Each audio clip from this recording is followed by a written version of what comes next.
എല്ലാവർക്കും മറ്റൊരു വീഡിയോയിലേക്ക് സ്വാഗതം. എത്രയും വേഗം നിങ്ങളിലേക്ക് ഒരു മെസ്സേജ് പാസ് ചെയ്യാനാണ് ഈ ഒരു വീഡിയോ ചെയ്യുന്നത്.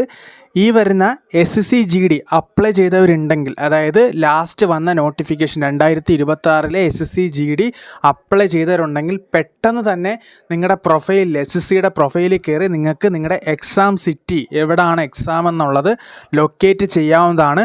അതിൻ്റെ ഒരു ഒഫീഷ്യൽ നോട്ടീസ് ഇതാ SSCയുടെ IT സെക്ഷനിൽ നിന്നും റിലീസായിരിക്കുകയാണ്. 19/4/2026 ഇന്നാണ് ഇത് വന്നേക്കുന്നത്. ഈ വീഡിയോ ചെയ്യുന്ന സമയത്താണ് ഇതിൻ്റെ ഈ ഒരു നോട്ടിഫിക്കേഷൻ പ്രസ് റിലീസ് ചെയ്തിരിക്കുന്നത്.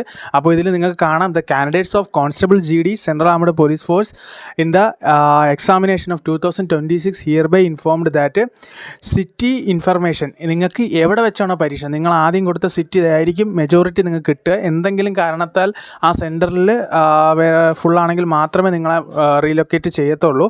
അപ്പോൾ അതിനകത്ത് എവിടെയെങ്കിലും നിങ്ങൾക്ക് വ്യത്യാസം ഉണ്ടെങ്കിൽ അറിയാൻ പറ്റും. നിങ്ങൾക്ക് നിങ്ങളുടെ പ്രൊഫൈലിൽ, അതായത് SSC.gov.in എന്ന് പറയുന്ന വെബ്സൈറ്റിൽ ലോഗിൻ ചെയ്ത് നിങ്ങൾക്ക് നിങ്ങളുടെ സിറ്റി ഇപ്പോൾ കൺഫേം ചെയ്യാൻ പറ്റും. ഓക്കെ, ഹാൾ ടിക്കറ്റ് ഇപ്പോഴെങ്ങും അല്ല വരുന്നത്. ഹാൾ ടിക്കറ്റ് വരുന്നതെന്ന് വെച്ചാൽ നിങ്ങൾക്ക് 2-3 ദിവസത്തിന് പരീക്ഷ എന്നാണോ 2-3 ദിവസത്തിന് മുമ്പ് മാത്രമേ ഹാൾ ടിക്കറ്റ് നിങ്ങൾക്ക് വരത്തുള്ളൂ, ഡൗൺലോഡ് ചെയ്യാൻ പറ്റുള്ളൂ. അപ്പോൾ ഇപ്പോൾ തന്നെ നിങ്ങളുടെ എക്സാം സിറ്റി നോട്ട് ചെയ്തിട്ട് ഈ വീഡിയോയുടെ താഴെ കമൻറ്റ് ചെയ്തേക്കുക. Thanks for watching the video. Have A nice day.